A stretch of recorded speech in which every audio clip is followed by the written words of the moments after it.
하겠죠. 네, 오늘 우리가 함께 말씀을 나눌 텐데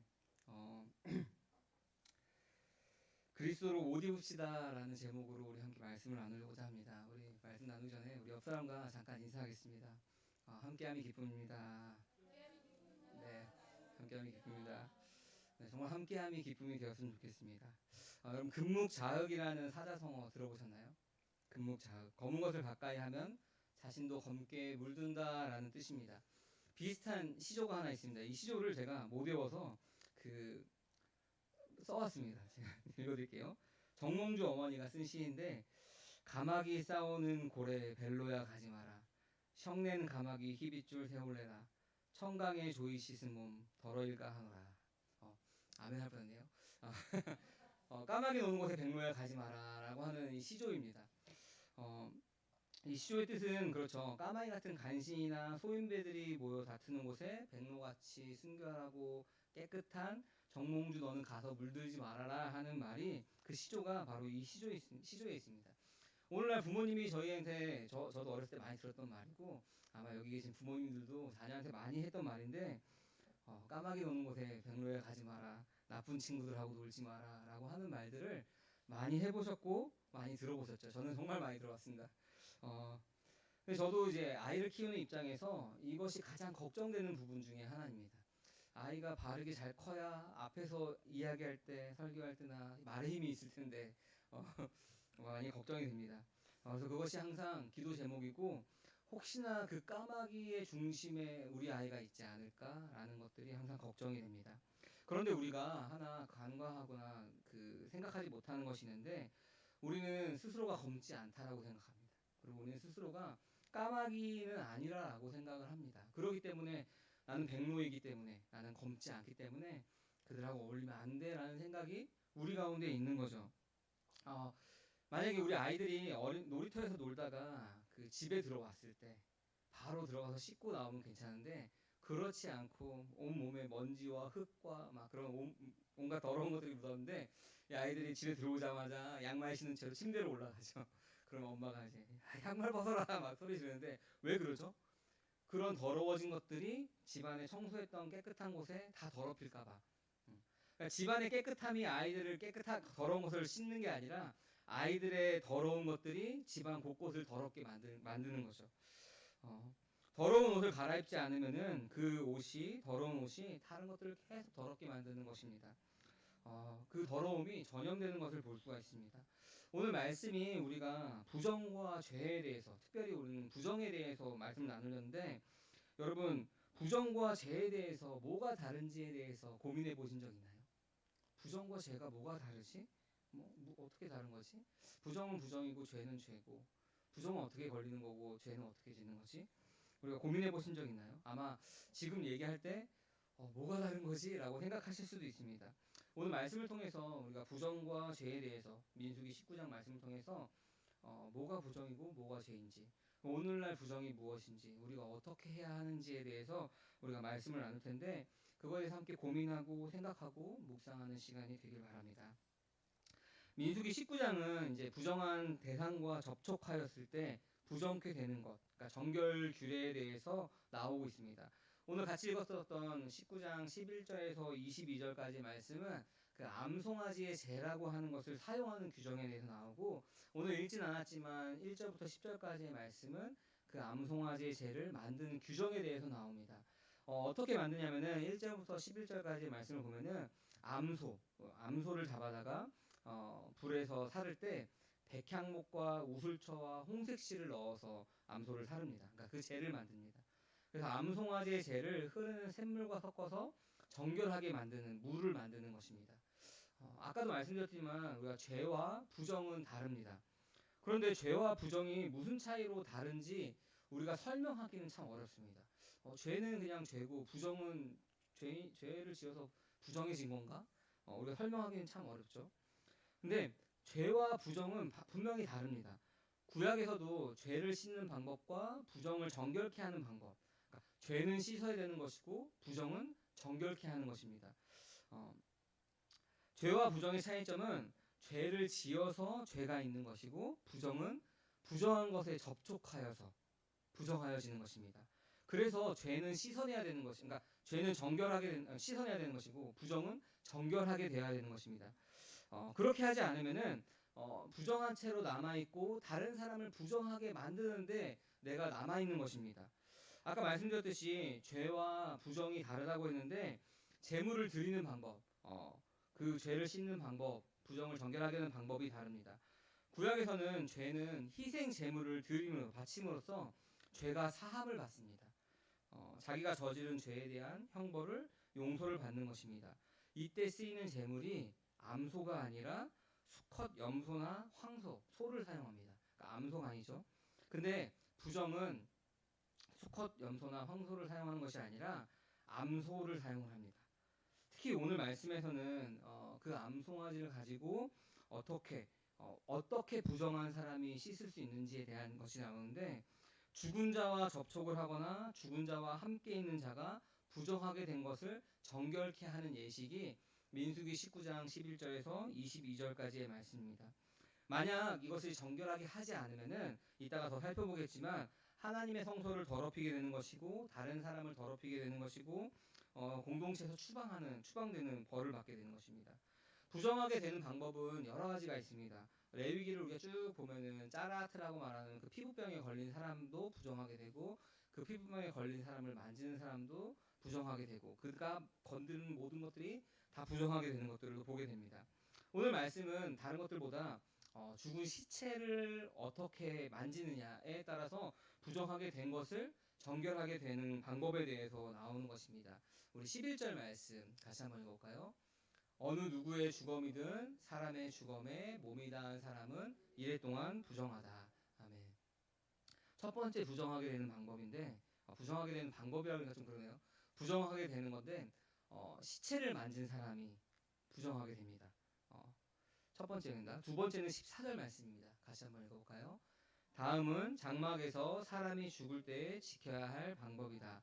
그 장막 안으로 들어가는 사람이나 그 장막 안에 있는 사람은 모두 이래 동안 부정하다. 두 번째는 시체가 있는 집이나 그 집에 있는 자와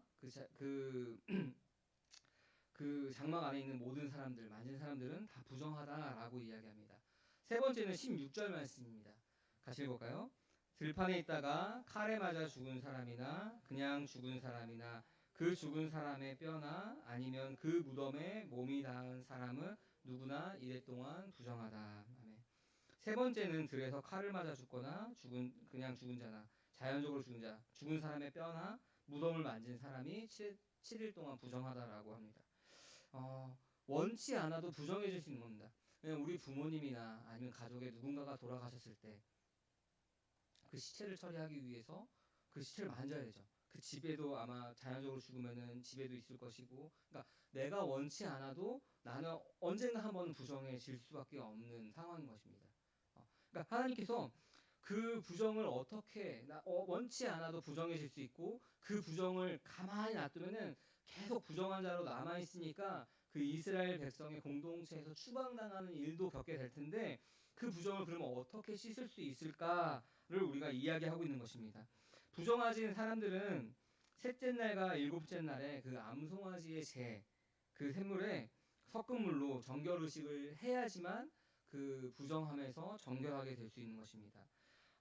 그렇지 않으면은 계속 부정하게 남아 있는 것입니다.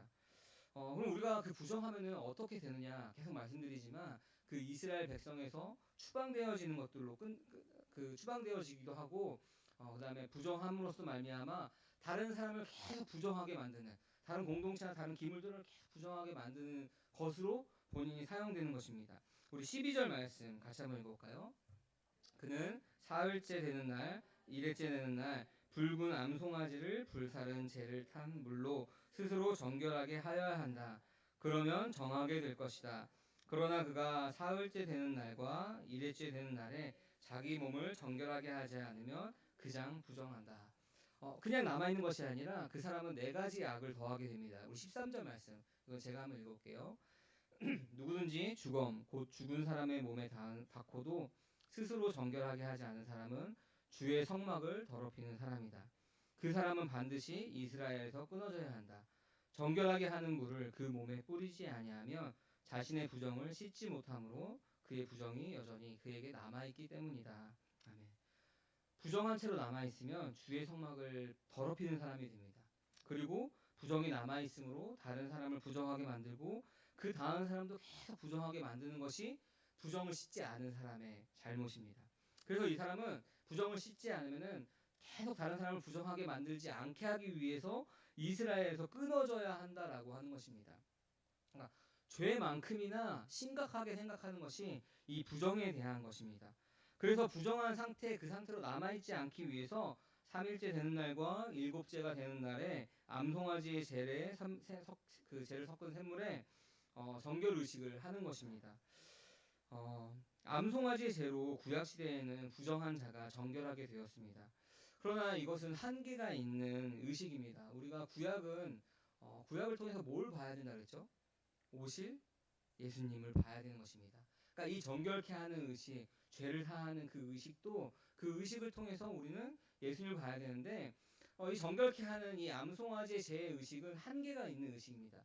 부정하게 될 때마다 계속해서 우리가 그 정결 의식을 해야 되고 그렇지 않으면 이스라엘에서 쫓겨나게 되고 이러한 불안 요소를 갖고 있는 것이 바로 이 정결 의식인 것입니다. 그래서 우리는 이것을 보고 장차 완성될 그 정결의 의식인 예수 그리스도의 그 십자가에서 죽으심을 우리가 보아야 하는 것입니다. 우리 히브리서 9장 13절에서 14절까지 말씀 우리 같이 한번 읽어볼까요? 염소나 황소의 피와 암송아지의 재를 더러워진 사람들에게 뿌려도 그 육체가 깨끗하여져서 그들이 거룩하게 되거늘 하물며 영원한 성령을 힘입어 자기의 몸을 흠 없는 제물로 삼아 하나님께 바치신 그리스도의 피야말로 더욱더욱 우리들의 양심을 깨끗하게 해서 우리로 하여금 죽은 행실에서 떠나서 살아계신 하나님을 섬기게 하지 않겠습니까? 아멘. 이 구약의 정결 의식은 몸을 깨끗하게 하지만 그리스도의 피는 우리의 양심을 깨끗하게 하는 것입니다. 이제 우리는 암송아지의 죄가 아니라 그리스도의 피가 우리의 부정함을 정결하게 하는 것입니다. 구약 시대의 죄는 염소와 황소의 피로 사함을 받았습니다. 그리고 부정은 암소의 죄로 정결하게 되었습니다. 이제 우리는 예수 그리스도의 십자가신 이후인 오늘날에는 죄와 부정이 그리스도의 피로 사함받고 그리스도의 피로 정결하게 되는 것입니다. 사랑하는 성도 여러분, 우리가 죄와 부정에 대해서 이제 우리의 구약에서의 차이점에 대해서 이제 우리는 말씀을 통해서 보았습니다. 그래서 그걸 우리가 설명할 수도 있고 이렇게 우리가 죄에서 사함받고 부정에서 우리가 정결하게 될 수 있다라고 설명할 수 있을 것입니다. 그런데 오늘날에는 우리가 그러면은 십자가의 피로 말미암아 우리에게 죄가 사함 받았으면 그럼 부정은 우리가 어떻게 되는 것이? 라고 우리가 고민을 해봐야 되는 것입니다. 우선 우리가 죄에 대해서 좀 생각해봐야 되는데 여러분 죄라고 하면은 무엇을 죄라고 여러분 정의하시나요? 도적질하는 것 죄인가요? 죄죠. 거짓말하는 것 죄인가요? 죄입니다. 남을 비방하는 것, 수근수근하는 것, 거짓말하는 것. 우리가 넓게 생각할 때는 모두 죄가 맞습니다. 하지만 이것은 죄의 열매, 죄에 보여지는 부분인 것입니다. 우리는 죄의 열매만 보면서 저게 죄구나 하고 그 열매를 열심히 따는 것으로만 끝나서는 안 되는 것입니다. 만약 우리 그것이 열매를 열심히 따는 것으로 끝나서 내 죄가 다 사해졌다라고 우리가 생각한다면은 그 죄가 다시 열리지 않을까요? 열매를 사과나무에 사과를 열심히 땄습니다. 다음 해에 안 열리나요? 열리죠. 그럼 또 열심히 따면 다음 해에 안 열리나요? 또 열립니다. 우리의 죄를 그냥 보여지는 것, 거짓말하는 것, 수근수근하는 것, 비방하는 것 이런 것들만 우리가 죄라고 생각해서 열심히 그것을 안 하는 것으로 우리가 끝났다라고 생각한다면은 다음에 또 다음에 그 죄가 열리는 모습들을 보게 될 것입니다. 그리고 어쩌면은 그 죄가 더 풍성하게 우리 가운데 열리게 될 것입니다. 우리가 죄의 열매를 보면은 그 나무가 죄의 나무인 거구나라는 것을 우리가 발견을 해야 되는 것입니다. 우리가 지어지는 모든 죄의 결과들을 보고 내가 죄인이구나, 내가 존재적 죄인이구나라는 것들을 깨달아야 한다는 것입니다. 우리가 로마서 5장 12절 말씀에 이렇게 나와 있습니다. 우리 같이 한번 읽어볼까요? 그러므로 한 사람으로 말미암아 죄가 세상에 들어왔고 또 그 죄로 말미암아 죽음이 들어온 것 같이 모든 사람이 죄를 지었기 때문에 죽음이 모든 사람에게 이르게 되었습니다. 아멘. 한 사람은 바로 아담을 이야기합니다. 이 아담으로 말미암아 죄가 세상에 들어왔습니다. 그래서 아담 이후에 태어난 아담 안에 있는 모든 사람들은 모두가 다 죄인입니다. 우리도 아담 안에 태어났고 아담 안에 있는 사람들로서 모두가 죄인으로서 태어났고, 그래서 우리가 죽음에 이르게 되었습니다. 영적으로 죽은 자요 하나님과 관계가 끊어진 자들입니다. 이 죄의 싹은 사망으로서 우리가 그 사망의 길을 걷게 된 것입니다. 영적으로 죽은 자들, 하나님과의 관계가 끊어진 자들은 다른 사람을 부정하게 하는 자로서 살아가는 것입니다. 근데 그 사람 역시도 다른 사람으로 인해서 부정하게 된 자들입니다. 그래서 서로가 서로를 끊임없이 부정하게 하고 부정하게 만들고 하는 관계로서 살아가는 것이 이 죄의 문제가 해결되지 않은 사람들인 것입니다.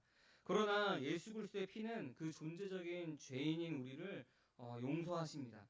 더 이상 우리가 염소와 송아지의 피로써 하지 않아도 되는 것이 바로 이 죄의 문제인 것입니다. 히브리서 9장 12절 말씀에 우리가 함께 하실까요? 단 한 번에 지성소에 들어가셨습니다. 그는 염소나 송아지의 피로서가 아니라 자기의 피로써 우리에게 영원한 구원을 이루셨습니다. 아멘. 염소나 송아지의 피로서가 아니라 그리스도의 피로 우리의 죄가 사함 받았습니다. 그럼 이제 우리의 그 부정에 대해서는 우리가 어떻게 해결해야 되느냐? 우리는 그런 말을 많이 들었죠. 문제와 존재를 구분해야 된다. 왜냐하면은 존재는 우리가 존재와 그 문제가 다르기 때문에 그렇습니다. 여러분, 우리가 무엇인가 물건을 살 때 혹은 교환할 때 그 물건의 값어치에 맞는 금액이나 그 물건에 맞는 값어치의 것을 물물 교환을 하죠. 그러니까 최신형 휴대폰을 살 때 100만 원 이상이 드는 돈을 우리가 치르고서도 그 최신형 휴대폰을 살 만한 가치가 있기 때문에 삽니다. 근데 여러분, 이 볼펜을 사는데 그 100만 원 이상의 돈을 주고 사는 사람은 아무도 없을 것입니다. 왜냐면 이거는 그냥 그 문구점에 가면은 뭐 1,000원, 500원 하는 그냥 우리가 흔히 볼 수 있는 것이기 때문에 그렇습니다. 근데 이것을 만약에 100만 원 주고 산다? 그 사람은 참 이상한 사람이죠. 아니면은 이 볼펜 안에 숨겨진 엄청난 가치를 발견한 사람이거나, 아니면 어딘가 좀 이상한 사람이거나 하는 사람이 이걸 큰 돈을 주고 살 것입니다. 여러분, 근데 우리가 한번 생각해 보면은 하나님께서 우리를 구원하시기 위해서 하나님께서 무슨 값을 치르셨습니까? 우리가 값없이 구원받았다라고 하지만 하나님께서는 값을 치르신 것이 있습니다. 그것이 무엇이죠? 바로 그의 아들 예수 그리스도의 피입니다. 그러니까 하나님이 우리를 보실 때, 우리의 존재를 보실 때 우리를 예수님과 같은 존재로 본다는 겁니다. 그러니까 예수님의 피로써 우리를 사신 것입니다. 여러분, 우리의 존재가 하나님이 보시기에는 예수님과 같다라고, 그리스도의 가치다라고 하시는 것입니다. 여러분, 우리 옆 사람을 잠깐 한번 볼까요? 그 얘기 듣고 옆 사람을 이렇게 옆 사람 보시는 분이 계신데 옆 사람을 싹 보면은 어때요, 여러분? 그렇게 보입니까? 그 예수 그리스도의 가치, 하나님이 좀 실수하신 것 같은데 이렇게 보인다면은 자기 자신을 좀 돌아봐야 되고, 하나님이 보셨을 때, 우리 봤을 때 하나님이 잘 선택하신 것 같아. 우리가 그렇게 본다면은 하나님의 눈으로 우리 옆 사람을 보고 있는 것입니다. 우리 모두가 다 그렇게 옆 사람을 바라봤으면 좋겠습니다. 우리의 존재가 그렇다는 것입니다. 그래서 우리는 그 존재와 문제를 따로 떨어뜨려 놓고 보아야 되는 것입니다. 문제는 우리가 죄의 나무가 해결되기 전에, 우리의 그 죄의 문제가 해결되기 전에 있던 그 부정한 것들이 문제인 것입니다. 우리 자녀들을 보면은 누굴 닮았죠? 나를 닮았습니다. 그래서 제가 조심스럽죠. 우리 자녀들 보면은 나를 닮았습니다. 나는 또 누굴 닮았죠? 우리 부모님을 닮았죠. 나의 성격, 습관, 삶의 방식, 그 모든 것들이 다 부모를 닮게 되었습니다. 우리 그 가온이를 보면은 뒷짐지고 다니는 것이 한 목사님이랑 똑같습니다. 그러니까 그런 모습까지도 가르쳐주지 않았는데도 아이들은 그 부모님을 닮아가는 것이 바로 아이들입니다. 그러니까 어떻게 우리가 잘 생각해 보면은 내가 부모로서 그 아이에게 그러한 문제들을 넘겨주고 있는 것입니다. 그렇게 삶에 영향력을 주면서 살아가는 것이 바로 우리의 모습인 것입니다. 이렇게 물려받은, 또 물려준 이 삶의 방식들은 우리가 용서받을 죄가 아니라 씻김 받아야 할 부정의 문제인 것입니다. 저의 이야기가 아니라 베드로전서 우리 1장 18절에서 19절 말씀 보면 이렇게 나왔습니다. 같이 한번 읽어볼까요? 여러분들은 조상으로부터 물려받은 여러분의 헛된 생활 방식에서 해방되었습니다. 여러분도 아시지만 그것은 은이나 금이나 같은 썩어질 것으로 된 것이 아니라 흠이 없고 티가 없는 어린 양과 핀과 같은 그리스도의 귀한 피로 되었습니다. 아멘.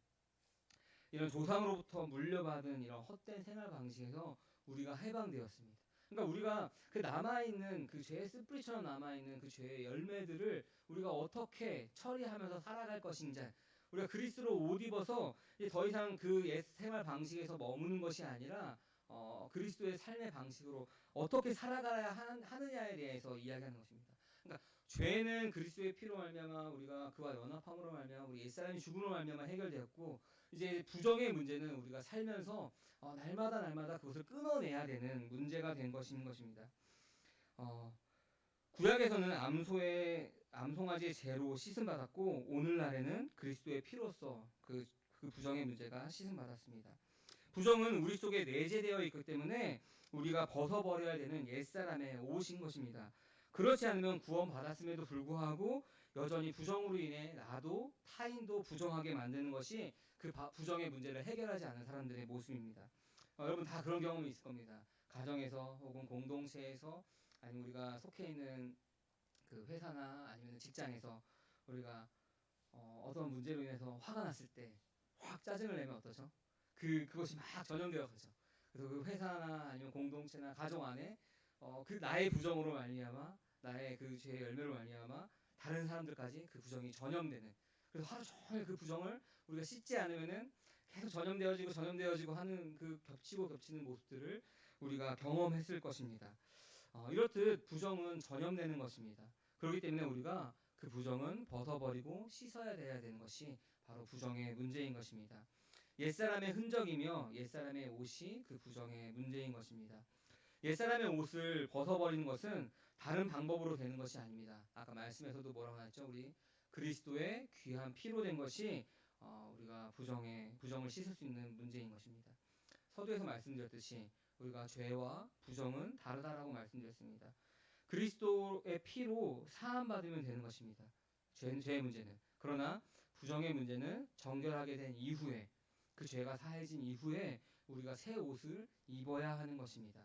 옛사람의 옷을 벗어버리고 그리스도로 옷 입는 것입니다. 그리스도와 연합함으로 우리가 나타나는 성령의 열매, 그 성품, 그것이 우리 가운데 나타나야 되는 것입니다. 우리가 조금 길지만 우리가 골로새서 3장 10절부터 14절까지 말씀 우리가 한 절씩 교독해 보겠습니다. 새 사람을 입으십시오. 이 새 사람은 자기를 창조하신 분의 형상을 따라 끊임없이 새로워져서 참 지식에 이르게 됩니다. 거기에는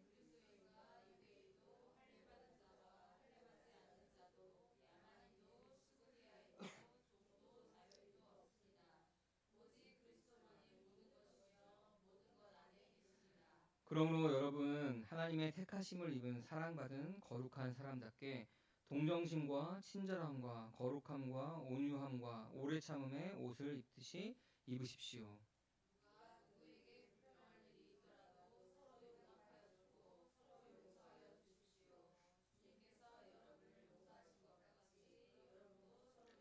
같이 읽겠습니다. 이 모든 것 위에 사랑을 더하십시오. 사랑은 완전하게 띠입니다. 아멘. 여러분, 우리가 흙놀이를 하던 어린아이들 옷을 갈아입어야 다른 집안의 모든 것들을 더럽히지 않을 수 있습니다. 우리가 옛사람의 옷, 우리는 그것을 그리스도로 옷 입어야 합니다. 이 옷은 다른 사람에게 보여지는 것입니다.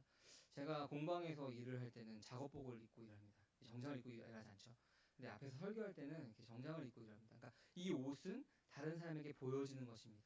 죄의 문제는 하나님과 나와의 관계 안에서 해결되는 것이고, 이 옷의 문제, 우리가 거룩하게 사는 거룩함의 문제는 우리가 겉으로 보여지는 것입니다.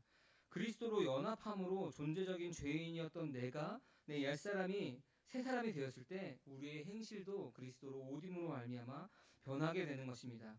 전에는 부정함으로 말미암아 다른 이들을 부정하게 하였지만 이제 그리스도로 옷 입은 우리들은 다른 사람을 거룩하게 하는 것입니다. 사랑하는 함께하는 교회 성도 여러분, 그리스도로 옷 입어 날마다 우리가 성화되어 가며 우리의 행실을 끊임없이 하나님의 형상을 닮아가며 따라서 새로워지며 하나님의 자녀답게 우리가 서로 용납하고 용서해주는 공동체가 되기를 주님의 이름으로 기도합니다. 기도하겠습니다. 사랑하는 하나님 아버지 감사합니다. 주님, 우리의 죄의 문제가 해결